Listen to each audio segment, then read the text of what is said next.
Hey, welcome to Project Recovery, a podcast about addiction. More importantly, it's about recovery. I'm Casey Scott. That's Dr. Matt Woolley. How you doing today, buddy? I'm doing great. So I noticed you took your son to Florida. Yeah, we went to Florida. Yeah. I don't know why I said it like that. It just sounded fun. I don't either, but it was fun. Yeah, and how was it? Oh, hot and humid. Holy cow, I'm glad to be home for that reason. But we had a great time. And this is something you do when your kids graduate. You take them on a trip wherever they want to go. Yeah, well, I mean, within reason. Yeah, I limited it to the United States. And I said, let's go do something fun together. Mm-hmm. And he chose, he's a big fan of Arsenal, the English soccer team, and they were in town playing Chelsea. And so we went and saw them play, and Arsenal won 4-0. There you go. He was super excited, and we did other fun stuff, too, while we were there. But we were just there for a few days, for the weekend. Do your kids ever say, Dad, I just want you to be dad. Don't be a psychologist. Don't be trying to get in my head. Let's just relax and have some fun. Actually, I don't hear that very often because, to be honest, I think that's easy for me to just be in dad mode when I'm with the kids. I don't think I do the psychologist stuff too much. You know, and when I see your Instagram posts and your Facebook posts, you are the gold standard when it comes to dads. Oh, that's nice. And me and Josh have talked about this when you're not here. Because you're talking about me, huh? I know you're a single dad, and when you have these birthdays, you have balloons and you have cakes and you have ribbons and you have all this cool stuff, and I'm like, I wonder who's doing that. Yeah. That's me. Yeah. Somebody's got to do it. And you dig it, though. I love it. It's way fun. Yeah. I have to admit, my kids are fun to hang out with. As they've gotten older, too, they've stayed fun to hang out with, and we always have a good time. Rarely does it go south. So they're easy kids to be a dad, too. I will say that. Hey, we're going to get to our guest in just a second, but I had something interesting happen to me the other night. So I'm going to a basketball game. And Weber State? Weber State, great. Right, because you're the on-court MC. Mascot? Oh, MC. MC. And so I run the games. I give away sunglasses and coolers and throw out T-shirts. Make it fun. And so Frankie, my middle child, she wanted to go and she wanted to bring a friend. And I was like, cool. I can get tickets. We'll go down there. You can see your dad work. It'll be a lot of fun. I grew up walking around the event center, watching them play basketball, trying to pick up chicks. The event center is a place to be. So we get in my car, and for those who don't know, I still got one of those breathalyzers in my car that I got to blow into in order to start. Yep. And then about every 15 minutes, it goes off, and then I got to blow in it, and it keeps my car running and everything good. Frankie brings a new friend. I don't really know this friend. She's in junior high now. She's branching out, getting new friends. This is when you have to decide if the friends are okay or kind of sketchy. Yeah. Because in elementary school, they all seem pretty all right. And this friend seems very cool. Okay. She gets in the car, and somehow we get to the venue without her noticing that I've had to blow into my car 5 times to keep it running. Yeah. Okay. Okay. Because I was cranking the music and everything was cool and all that, and didn't even think about it. Well, after the game, we get in the car. And it's dead silent. I go, hey, how was the game? They go, that was really good. You were very funny, Mr. Scott. Cool. Hold on. I blow into the car. She goes, what is that? and it took me back. And I was like, well, and I didn't know what to say. Normally I'd have something funny to say, but most of her friends already know my situation. Did you say it's natural gas? No, I said, well, I was an idiot, so I have to do this in order for my car to start. Oh, so you're just straightforward. Yeah. And she didn't push it, and I didn't push it, so I didn't tell her it's because I had a DUI, and this was court ordered. She didn't ask more questions? No. She goes, really? And I go, yeah. And then we were driving home, and then it started beeping again, and I look in the rearview mirror. She looks at me. I look at the thing, and I blow in it. Yeah. And she doesn't say anything else. Okay. And I've never met her parents. I'm dropping her off at her house. And so I drop her off at the house. I go, hey, thanks for coming. She goes, no, thank you for having me. It was a wonderful time. Very polite, sounds like. Yeah, nice and the door shuts. And I go, Frankie. She goes, yeah, Dad? I go, I'm sorry. I didn't know what to say. And she goes, it's okay, Dad. I'm not embarrassed. You're all right. Good. Yeah. And I'm getting a little emotional. And I go, I got great kids, man. You know what I mean? Because, they're at that age now where if they can see blood in the water, friends will tear you apart for it. Junior high's rough, man. And she's like, Dad, I'm not embarrassed. I'm proud. and it's okay. And we kind of just drove home without saying anything. But I was just thinking, I was like, part of me felt like a huge jerk because I had to put my daughter in that situation. So you were worried that would embarrass her. It's junior high, new friend, all that kind of stuff. And that because I was stupid, selfish, that I put myself in a situation where I have to do this. Yeah. And I know that I have to do this to get myself back out, and I'm okay with that. And I know my daughter and my kids are proud of me. But I felt bad that I had to put her in a situation like that. And we haven't talked about it since. And so I'll do a follow-up and go, hey, did your friend ever say anything that was weird that I had to blow and start my car? Yeah. And she's going to go, no, Dad, we didn't even think about it. And maybe they didn't. But I would hate for that. Well, you're worried about the collateral damage, right? Yes. Like, so as a parent, you want to raise your kids the best that you can. But our mistakes affect them. Mm-hmm. And this is a big one. And so... I know you're grateful for the opportunity to have that so you can drive yourself around because the bike was getting a little old, right? And I was bumming rides here. Bumming rides everywhere you went. So this is a great alternative, but I could see how you'd feel that way. But my question is, I could see how you'd be feel a little embarrassed. And that, first of all, I hope everybody heard you say, I didn't know what to say, because that rarely, I don't know if I've ever heard you. Normally I'm lock and loaded for anything. For anything. And right. everything. You've always got a comment that's on point. But, my question is, when you asked Frankie about it and she said, no, Dad, I'm not embarrassed. How did she get to that point? What do you think has happened since the arrest and the DUI and all, everything to where, because that does seem like something a junior high kid might feel embarrassed about, but she's not embarrassed. So what has happened, i.e., what do you think you've done as a parent to make it so at this point in time, she's not embarrassed? I think, to be honest, I've done the work. I've done what needs to be done. I've been transparent with my kids. I've brought them along the ride. They know what I'm doing. They know where I'm at. And so I think they've seen the good work that's come from it. So how could they be embarrassed for something that's given them their father back? Yeah, that's exactly what it would be my guess. But I don't know. Your openness with the kids. You've brought them along the journey. You've been completely open and honest. Mm-hmm. I think that because of the stigma of drinking and driving and all of those kinds of things and alcoholism, that a lot of people who are in recovery sort of have one foot out the door where they're not fully open with everybody who's close to them in their life. And I think you've been from day one, including your kids in your journey, explaining to them what your problem has been, what your solution is. You've educated them. You guys talk about it all the time. They've had some tough questions early on, and you've handled those. You haven't shied away. So I think that's a great model for anybody out there who's in recovery or contemplating recovery, and you're a parent. How much should I tell my kids? You tell them everything. Because in my head, I started doing some future tripping where all of a sudden I thought, she's going to go home and go, how was the game, honey? And she goes, pretty cool. Hey, Dad, he had to blow in his car to start it. You know what I mean? And then all of a sudden the parents are like, what are we doing? We're letting our daughter go with the guy who's got to blow into his car to start it? Yeah. And so I started getting a little anxiety and a little embarrassment and trying to figure it all out. And so I'll let you know how it all plays out, because here we are talking about it now. Yeah. Well, the truth is, a lot of people, something will come up and they'll say, oh, you do a podcast. And I'll say, oh yeah, I do a podcast with Casey Scott. Oh, we know Casey, right? So you're pretty well known, but maybe they don't know you. Maybe they don't know your story. So yeah, it'll be interesting to see what Frankie says going forward. Well, we've got a great show for you today on the podcast. Somebody we've been trying to get for the past 3 years. His name is Ian Acker. He's been responsible for many of our great guests on the podcast over the past 3 years. He's from Fit to Recovery. He started that. Did you start that? Yes. And you've been doing that for how long now? I had the idea in 2013 and got a building in 2015, so... For those who don't know, before we take a break real quick, what is Fit to Recovery? Fit to Recovery is a safe place for people to connect through fitness, nutrition, creative arts, and service. It really is a safe haven for so many people out there. Yeah. And it's been instrumental in a lot of people reaching their sobriety and staying on the road to recovery. So we're excited that you stopped by. We're going to find out a little bit more about his story in just a few seconds. Stick around. You're listening to Project Recovery right here on KSL.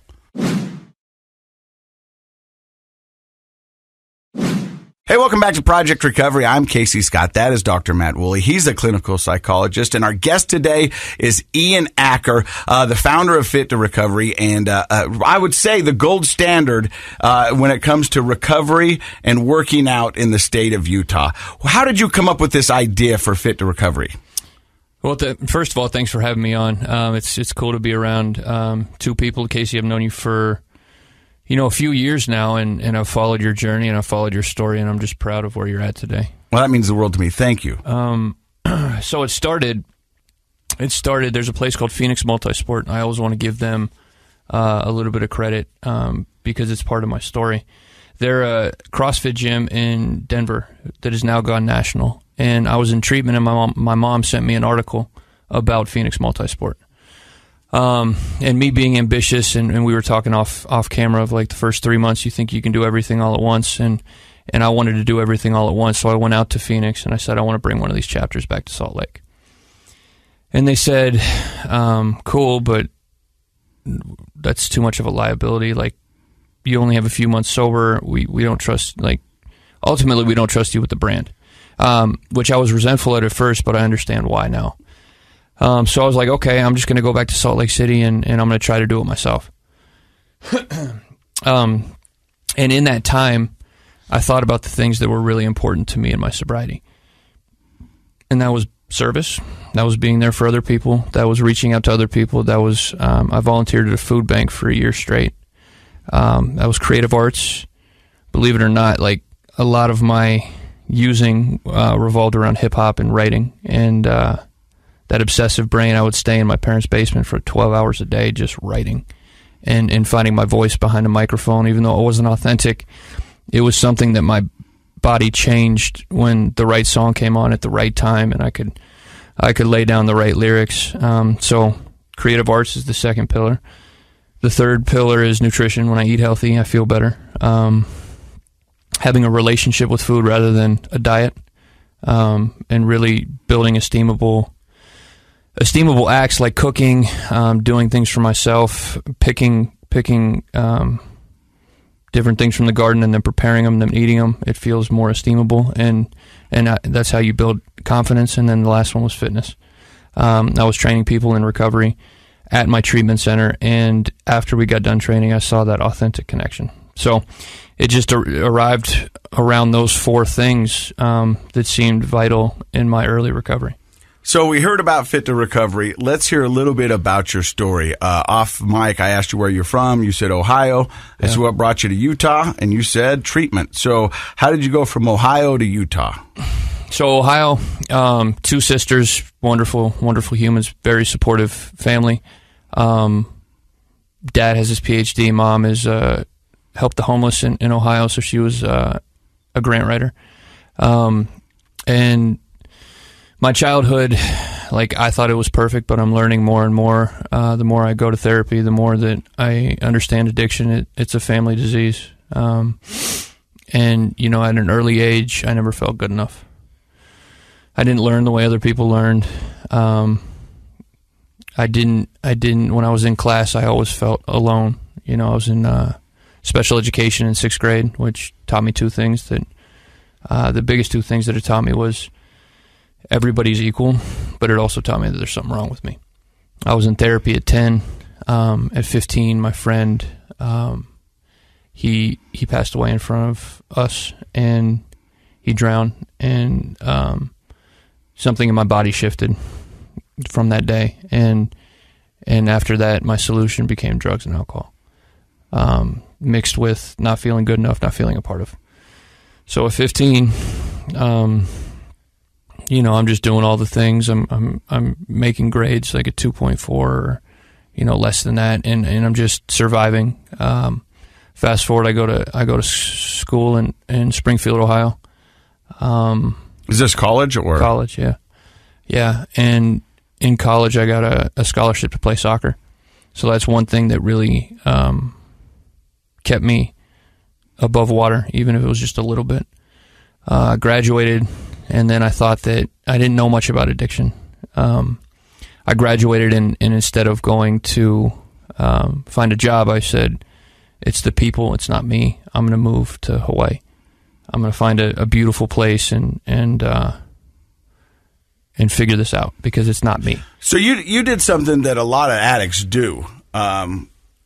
They blame it on the people around them. Yeah. And I remember there was the same thing when I was first into recovery. I was like, I'm not like you guys. I'm just in a bad situation. If I can get myself out of this situation, I can fix this. Right. And the reality is that I was the bad person in the bad situation. And I'm not saying that my actions were bad, but I was culpable. I was the one constant in all these scenarios, and bad things kept trying to happen. So it couldn't be everybody I was hanging out with, because I've got to have some ownership of it. Well, it's everywhere you go, there you are. Yep. Yeah, and until you figure that out, though, I mean, I think it's kind of a common, concrete rationalization that, things aren't working in my life, and so instead of having an internalizing point of view, to actually have real control, we try to control things around us, and if things around us feel out of control, then we change. But one question, I want to go back and talk a little bit. I mean, you've mentioned two things that I would say are essential in your development. I mean, one is your self-perception or your identity, and that's one of the things that, we worry a little bit about professionally for people like myself who work with kids and adolescents is, what is their self-perception if we're putting them in something like special ed? Now, you have a kid who needs help. Maybe they have ADHD. Maybe they have a reading disorder, learning disability, so they obviously need help. But unfortunately, for many decades, one of the negative side effects that we risk is kids develop an attitude that I'm not good enough, I'm not smart enough, I'm different in a negative way from my peers. Right? I mean, it was a joke, from the 70s, 80s, and 90s. There was the short bus. You know what I mean? I mean, I don't mean to sound crass or rude, but that was the joke. It's like, oh, that guy's not all there. He rides the short bus. Right. And it's a horrible thing to say. But you're right. There is a label that goes along with that. Well, there's a label, but I think the most important thing is how the person, because that's when you're developing your identity, right? Like through childhood and adolescence, we're developing our identity, who we believe we are. And that's not a little thing. That's actually everything. Well, in the language about worry, that's labeling, right? So so we're worried about this person when it's really Ian just doesn't learn like everyone else, and that's okay. Mm-hmm. So what I've been able to do to apply that to my life today is find people that are great at what I'm bad at and do what I'm great at, right? But that developmental collaboration, yeah. Well, exactly. In that developmental stage, it taught me subconsciously that there was something wrong. Mm-hmm. Right? So it doesn't allow me to then stand on my own 2 feet. I always need help. Something's going to happen. Exactly. Right? You feel less than or incomplete or like needy. But what that has also done for me with Fit to Recover is be able to see the person who's struggling, to be able to see the person that has been pushed to the side. When I go into the jail classes, those are my people, because they have been dismissed by society and they're lost. And you can relate to that. You can identify that. You know the signs. That's right. The second thing that kind of took second thing is trauma. Yes. You had a friend die in front of you. You had a friend drown in front of you. Yeah. And like you said, there's something shifted inside. To what degree do you think that changed you as a 15-year-old? I think that changed everything. I'm a big proponent of trauma as a gateway to a lot of addiction. Yep. And we see that time and time again here on the show. I see it in my office, where trauma is often the turning point for it, because now something shifts. You need to feel better. You seek feeling better, yes, but you don't understand it. And so often it's the powerful thing you reach for. It's not therapy that takes a while. It's drugs and alcohol. It's the quick fix, because you're in fight or flight all the time, right? And if you just need to breathe, you do the one thing that you know works until that stops working, and then you have to make a decision. And I would imagine in the work that you do, that's another sort of radar that you have. You can identify people that are struggling with trauma, and I think it's even harder with men, because a lot of our culture is to be tough, be strong, handle it yourself. Yeah. And so a lot of men don't want to admit even to themselves that they've been traumatized by something like losing a friend. Yeah. And that's why I like hip-hop so much, because hip-hop allows me to be tough. When I listen to hip-hop, it changes. It's empowering. And like, I'm a scared human being. I have a lot of anxiety. I have a lot of fear. I have a lot of these things. But when I turn on hip-hop music, I become... LL Cool J, Mama said gonna knock you out. No, I can't fight. But yeah, it makes me feel empowered. Exactly. So it's a big reason why I like hip-hop. So to get back to your story, you start drinking and using after the death of your friend. And before that, I mean, it was a good social lubricant, right? You managed to get through high school. You actually managed to graduate college. Yeah. You find yourself in kind of a sticky situation, and your answer to that is to move to Hawaii. That's right. Control-Alt-Delete, a little restart. That's right. That's right. And so what goes on in Hawaii? Just complete. That's when I hit bottom after bottom after bottom after bottom. I was stuck on an island using and drinking every single day. Was it ice? Was it meth? It was speed. It was pills, Xanax, and copious amounts of. It was alcohol every morning.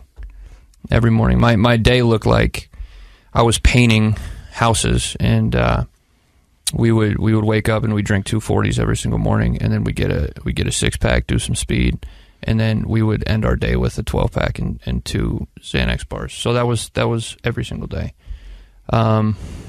For about a year and a half. Actually, about a year. It was about a year. And, on the podcast, people usually refer to their rock bottom as a turning point. Through that time in Hawaii, did you have multiple rock bottoms, or was there one that really kind of shifted your way of thinking and where you got sick and tired of being sick and tired? No, I managed to get back to the States.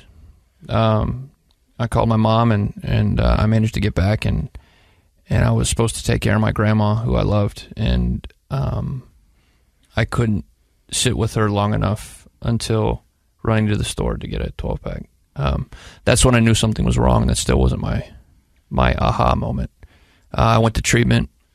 We Google searched, because at this time we didn't know exactly what addiction was. I thought addiction was you admit you had a problem, and then you get fixed, and then you go back, and life's kind of hard, and you still have anxiety, but it's not as bad. Mm-hmm.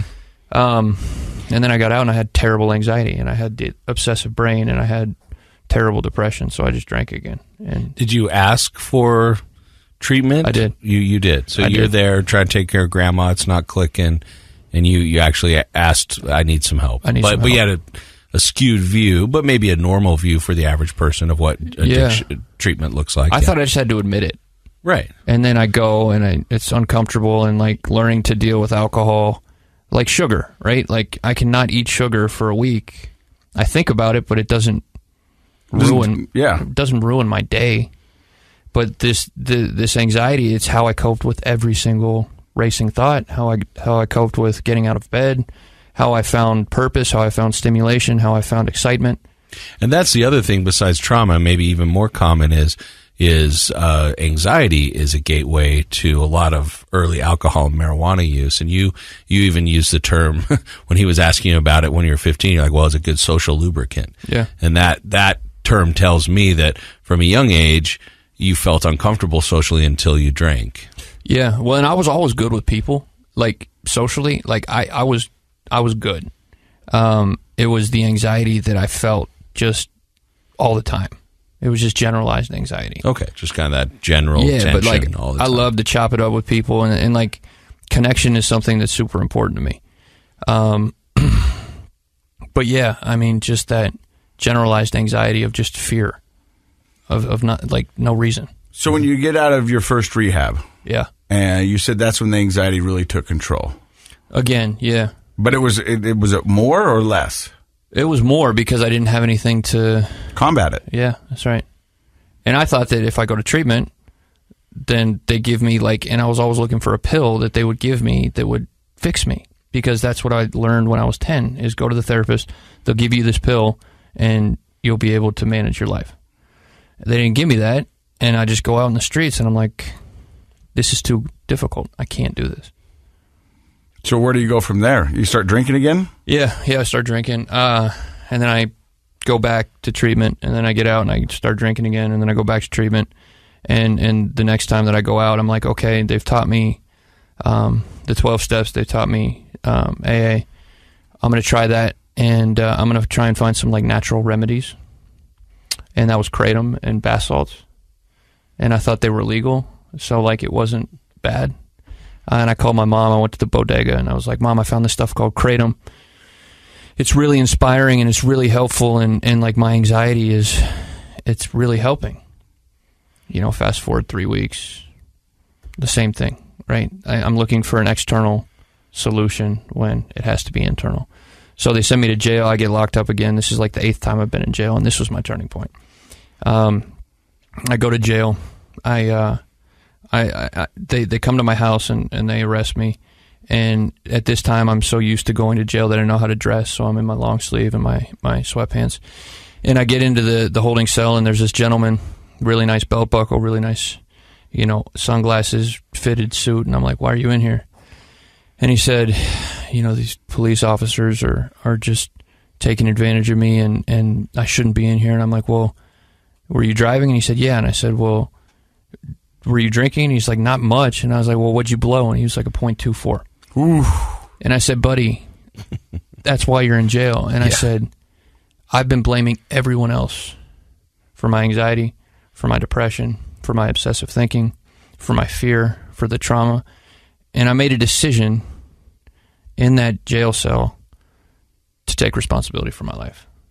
And what that means is doing the work. That means going to the meetings. That means showing up when you're scared. That means doing the hard things that you don't want to do. That means having the conversations. That means checking on another alcoholic. That means whatever it is. Whatever it is. What was it about seeing this well-dressed guy in such denial? That had some effect on you. Like, what effect did that have on you? Because that's what I wanted. I thought I wanted to be this guy who could hold himself well and dress well and have an appearance that people would respect. And when I saw that he was not authentic and he was dishonest and he was blaming other people, I saw that side of me. And I said, I don't want either of those things. Interesting. Isn't that interesting how it's sometimes those small moments, they make us see things differently. Yeah. Often make us see ourselves differently, and that's a catalyst for change. Yeah. So said. You go into jail, and you've got this newfound mission. We're going to find out more about that in just a second. We're going to take a quick break right here on Project Recovery.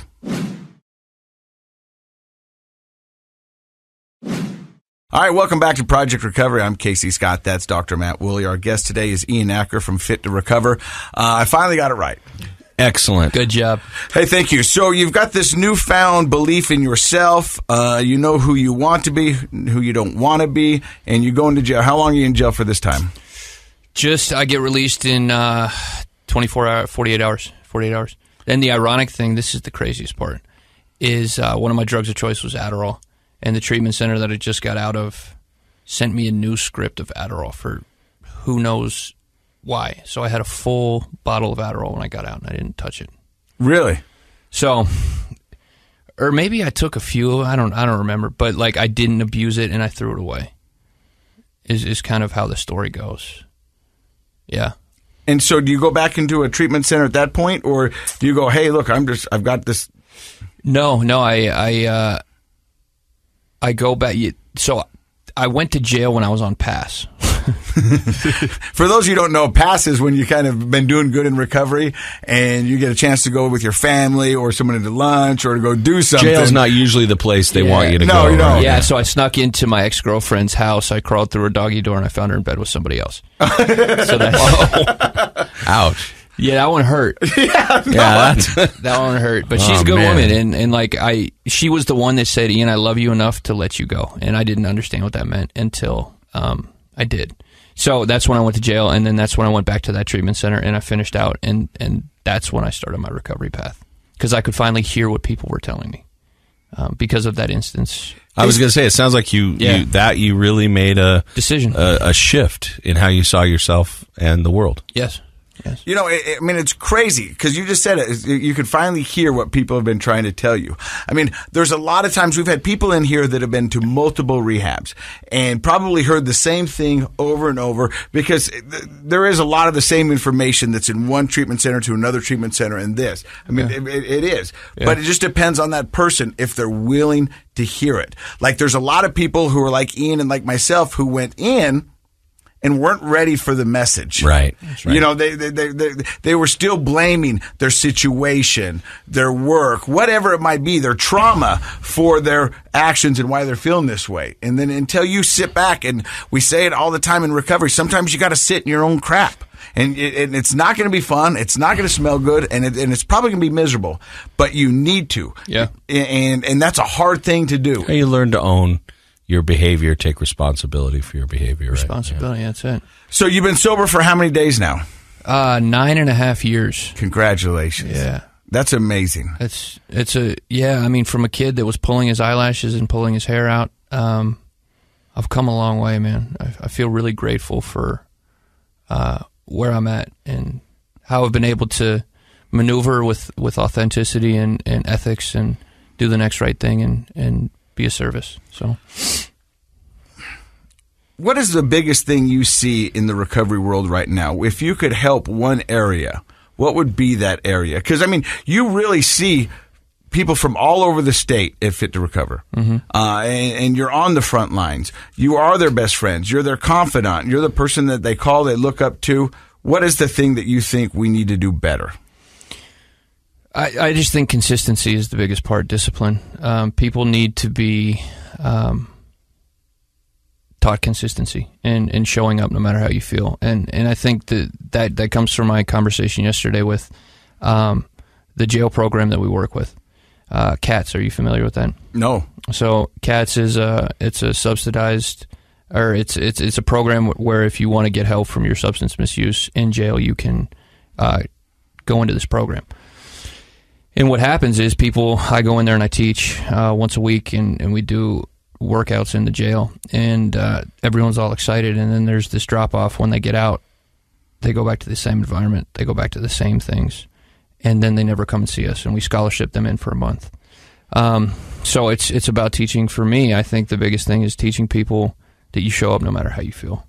But that doesn't even answer your question. That came to I love it. That came to my mind. But your question was, what's the biggest area that we could do something? What needs the love? What do you guys think? Well, I think what you're saying, it goes back to this idea of transition, sober living, scholarships for things, different types of treatment, so that when a person comes home from jail or they leave their residential treatment place, that they're not returning to the exact same environment. Sure. We see that in mental health, especially when people are hospitalized for mental health issues, and they go right back to the chaos and inconsistency of their home life. And so I think that would be one area where we need more participation by the community to give people a real chance to transition into a healthy life. Well, for me, I think that it goes back to the point when you're not ready, how do you make somebody ready? You can't. Well, so then you can't teach someone consistency, you can't teach them healthy nutrition, you can't teach them creative arts, you can't teach them community if they're not ready to hear it. Well, motivational interviewing is a type of therapy, so I'll throw that out there, that tries to help people get motivated and help people through those steps of behavior change. And so there's another example of something that could happen in transition is, let's say a person for whatever reason has gone through treatment, but maybe they haven't been fully invested, but they're in a sort of a better headspace coming out of there. If they could go through supportive things like a positive environment with sober living, and then also have scholarship and opportunity and transportation to get in and work with somebody on a type of therapy called motivational interviewing, helping them kind of build on the progress they've made, even if that progress was sort of forced on them, even if it was somewhat half-hearted. I think we'd see a much better rate of recovery than we see now. And I think that's a lot what Ian does with Fit to Recover. If you ask me what I think area needs the most, I think it's empathy, compassion, understanding, and an education. And I think those four things right there is that there's still a stigma that goes around with it. There's still a misinformation about what an addict is and why they're there, and are they a bad person, or are they a good person, or what's the situation. And we don't do it because automatically you hear addict and your brain goes to, that guy's a dirtbag, or that guy's horrible, or that guy's not strong, or that person's not strong. And you want to go, no, they are. I hope that changes with kids that are growing up today because of this kind of stuff, because you and I grew up in 80s and 90s and all that kind of stuff. And that was definitely the predominant way of thinking of it. I can't think of anybody who hasn't been in a junior high and one time went, where'd Johnny go? Oh, he's an addict. And so they moved him away. You know what I mean? And don't become a Johnny. And you want to go, the reality is we all could become Johnny, but we don't talk about it. Nobody talks about addiction, really, really talks about it and lets people know that what's going on. It's just, it's all of a sudden you're an addict and now how are we going to fix him? What are we going to do? Well, luckily Ian talks about it. I know. Well, and I think that's where our core principles are: safety and connection, emotional safety, right? Like bigging people up, making people feel seen, making people feel supported. Like the environment that you walk in, we want you to make it feel like it's your own, right? So I think emotional safety, and then when people feel emotionally safe, then they can connect, and when they can connect, they feel grateful, and when they feel grateful, they feel purpose. And I think once I found my purpose, that really catapulted me into the... I got one more question before we end this. When you first sat down, you wanted to talk about hip-hop. In the interview, you did talk a little bit about hip-hop, and you said how you'd get lost in the beats in your parents' basement for up to 12 hours. And at one point, hip-hop was probably associated with drug use. Yeah. Is hip-hop still important to you? Hip-hop... If you ever come to the gym, I spent about $12,000 on speakers, so you can't really right song at the right time. Can't escape the hip hop. But yeah, I mean, like me and Ben, you guys have had Ben on here, is watching him succeed, and just the whole marketing aspect of hip hop is exciting to me. The way people put lyrics down, the way people rhyme certain words with other words, the way somebody says the same exact thing as somebody else, but it sounds 10 times better from the other person. The image that they portray. I was watching Kanye West on Drink Champs last night, with a net worth of $9 billion, and like he's becoming powerful. And he has a crazy mind, and he has a beautiful mind, but it's just interesting with the politics and everything in between it. And Travis Scott just had a concert where 8 people died. It's just becoming a very big thing, and it's the way people express themselves. And I think that, hearing the right song with the right flow and the right, set of bars in a minute, and then catching a bar that you missed 5 minutes ago and being like, wow, that was brilliant. Like, I just think there's so much creativity in music in the spot, and that's he does a cool thing with music at Fit to Recover. Yeah. And a lot of people, music has been their way to stay sober, their way to give back. And if people want to know more information about Fit to Recover, your scholarship program, all the things you offer, if someone's listened to this and has a loved one who thinks could benefit from it, how do they find out more information? www.fit2recover.org. Or you can come check us out. Just stop by at 789 West, 1390 South. And yeah, we'll be there for you. We'll support you. We'll see what we can do. We will never turn anyone away because of finances. We'll always figure out a way to get somebody in. Even our meals now. If you're food insecure, you're struggling with food, we can help as well. So. And you guys got a new location maybe popping up soon? In Orem, yeah. So. We're going to keep that till January 5, and I'll make sure you're invited to the open house. So I can't wait. Dr. Matt, any thoughts? We're definitely going to have Ian back. Yeah, I want to have Ian back to really tear apart the program and discuss why it's helpful, what exactly it does. But I think I have one nugget that I gathered from what you just said, and that is, we talk about the opposite of addiction is connection.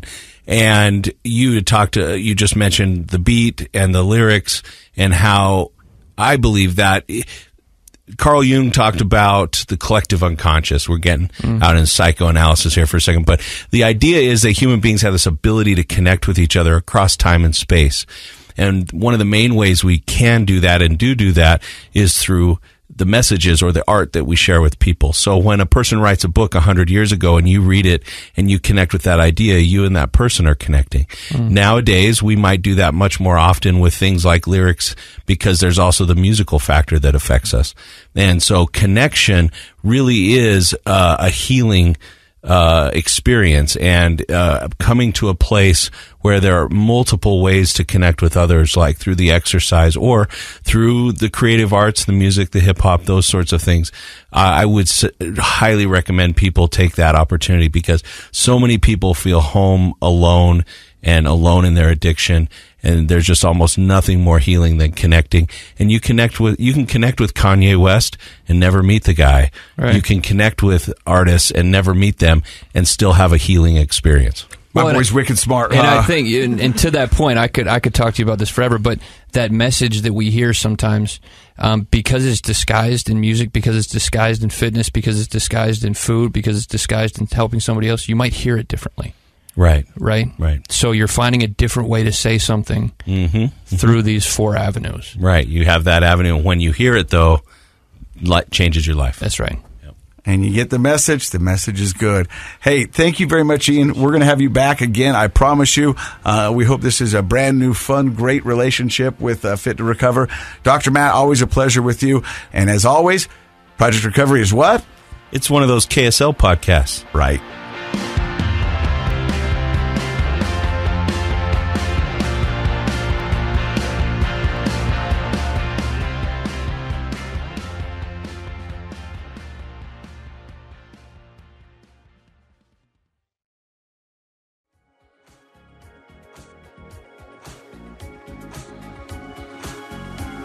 The contents of this program are for informational purposes only. The program is not intended to be a substitute for professional medical advice, diagnosis, or treatment. Always seek the advice of your physician, licensed therapist, or other qualified health provider with any questions you may have regarding a medical condition. Never disregard professional medical advice or delay in seeking it because of something you've heard on this program.